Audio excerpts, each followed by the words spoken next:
Hi, Max. Welcome here. I'm Josh. I'm What's up, Allison. Josh?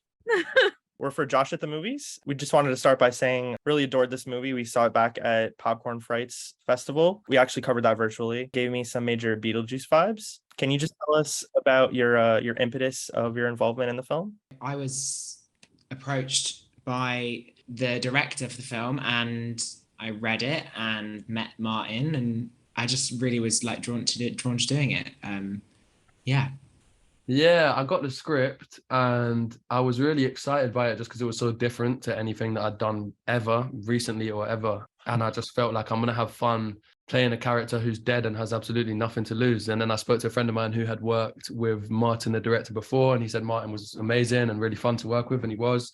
And then we heard that Max was involved, and Max is amazing too. So yeah, no, I was excited from the moment I got the script. It was always going to be a fun one. Yeah, it's such a fun movie. So Max, we have to talk about that crazy flashback scene where your on-screen mother ends up electrocuted and skewered by a lawn gnome. What was it like filming this outlandish flashback? It was actually really fun because it was a lot of practical effects. There was a rig and it was very exciting and the set was crazy colorful, and we were really leaning into the fantasy element of what Oliver's reimagined version of what had happened was like. So we got to, though it is a very traumatic flashback, it's done in a very sort of exciting, overzealous, not taking itself too seriously way, if that makes sense. And I think the effect that has is, it's you watch it and you're like, oh God, oh no, but it's also like funny. So yeah. I feel like it's very much the vibe of like Pushing Daisies. I don't know if you've heard of that show. I don't think I've seen it, but Yeah, it's very like fairy tale. Yeah, obviously it's something like really messed up, but it's like a fairy tale version of it in a way. So it's kind of cool. Yeah, it's his memory for sure. Because obviously he would be a lot younger, wouldn't he? But I love how because obviously I wasn't involved in that scene, but seeing it after, I loved how you are playing yourself at your current age, because it is his kind of like recounting it, isn't it? Yeah. For much of the runtime, Mitch is literally dead and falling apart. Hero, was it difficult for you to convey the proper emotions under all zombie bandages? Do you know what? I think my approach was like, and I think a lot of we all had, I think Max's or Oliver's perception of characters and the characters' perception of themselves, we kind of had to throw the undead nature of it out the window when you're playing it. And then it's kind of like, it's so practical. Mark and his prosthetics team, they do all the hard work in telling that story. And the rest of it, we can just play as if they're normal people. The only difference was, I love the fact that it's all on the page that he's happy-go-lucky and, he's just always sprightly and fun and confident. And I think it was really fun to play a character where I knew he had absolutely nothing to lose because he was dead. So, So a Polaroid appears to bring the undead family in this movie to life. Who was each of your personal favorite members of Oliver's new family, including their dog Ninja?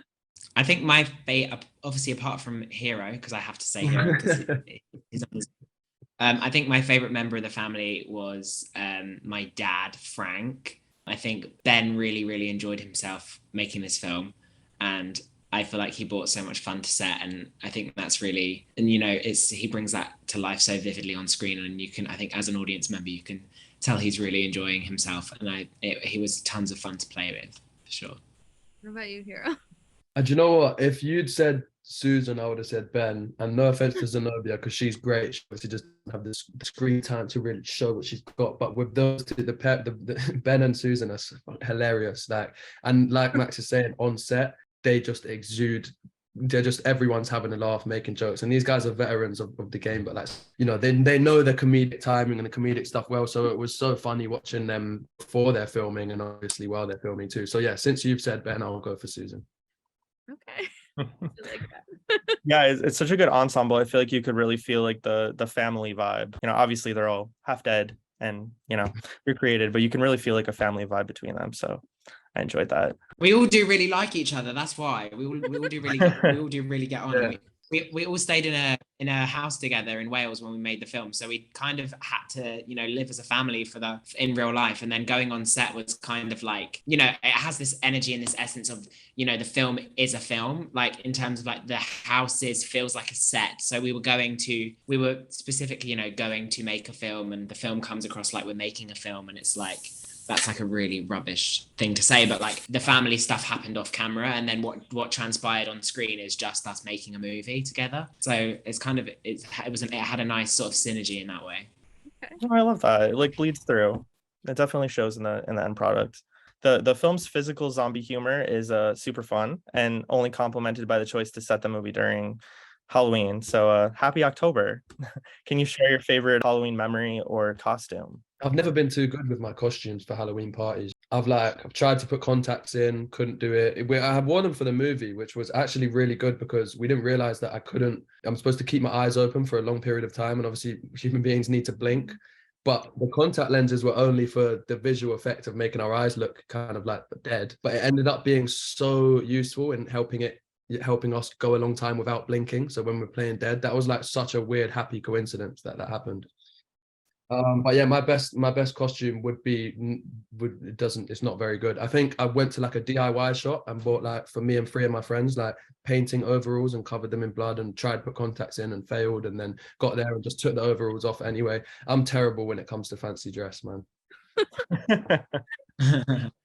I loved when I turned 18 and I started going like out to the club and to drink. Like I think I went as like a skeleton one year, and I felt really hot. And I think sometimes Halloween is sometimes a bit of an escape time to just be a bit fun and playful. So maybe when I turned 18, I painted myself as a skeleton and felt myself, not in a physical sense, in like a non-physical sense.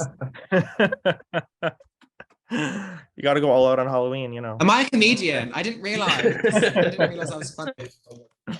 So making friends as an awkward teenager certainly isn't easy. What advice would you give to lonely kids like Oliver who can't seem to find a friend? I think I have not like a cookie cutter answer to this, but I have like an easy answer. And I think actually just focus on the things that you like, invest in hobbies and find your niche, and you'll find other people through finding things that you like. And don't focus on finding a friend, focus on the things you like, and you'll find friends through like-minded people and finding people that like the things that you like. That's what I would say. I think that's a really good answer, to be honest. I haven't been asked that before or paid as much thought to it as I'm sure Max has, but I feel like that is actually really true. Yeah, to focus on the things that you enjoy, and hopefully naturally you'll find like-minded people through that. But I think it's probably quite easy to fall into the trap of feeling like you need to change who you are to find new friends and be accepted, but that's obviously not the case. If you're weird and wonderful, there will be someone as weird and wonderful as you out there somewhere, I'm sure.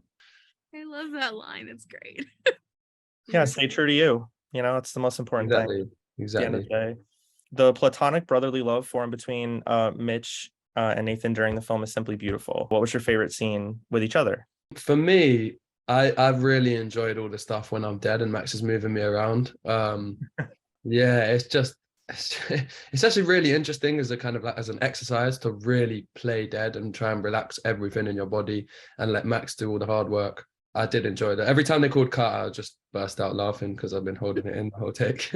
And I would be sweating in my overalls, like trying to pull Hero up like a muddy like slope towards the car. That was fun. You didn't see lots of that in the film. Like lots of that, like obviously was like probably long takes of me dragging Hero's body, which I was sweating and stuff. But I'd say my favorite scene with Hero is the one that we shot it in the bathroom where Hero has the comb. She have a sister. I don't know. There's something really, you know, like it's like you're at the end of the night and it's like, you know, those chats, like having a little eye on the chats that you maybe not necessarily think that you have an eye on, and it's like a very introspective sort of moment for the two characters. And I feel like the little moments like that add like the nuance and add to the sort of relationship that you see that aren't always, you know, the action and the physical sort of stuff. Okay. So we like to ask this question of all of our guests. Aside from the loneliest boy in the world, which is obviously great, do you have anything else exciting lined up that you'd like to tease for our audience? I can't speak about, I'm NDA to the nines on the things I'm on, but a couple of cool TV projects coming next year, and can't say too much, but lots more exciting stuff, lots more different characters, different roles. Yeah, I've got a couple of exciting things in the pipeline that similarly to Max I can't really talk about, but I feel like I did a bunch of movies. They've all come out in the same month, and now is a time where I'm like, oh gosh, I've got to go work again tonight. Get back on the horse and find a job, beg someone to hire me. So yeah, yeah, we'll get there eventually. I'm excited to get to a point where I can tell you guys what we're doing next. Okay. Well, we can't wait to see it. I love everybody's talking about Jamie, by the way. I just wanted to throw that out. Thank Really, you so much. but yeah, thank you guys for joining us, and we can't wait Pleasure. for everyone to see the movie. Thank you so much. Have a good one, guys. You too. Take care. Thank Thanks a you. lot, guys. Bye. Bye-bye.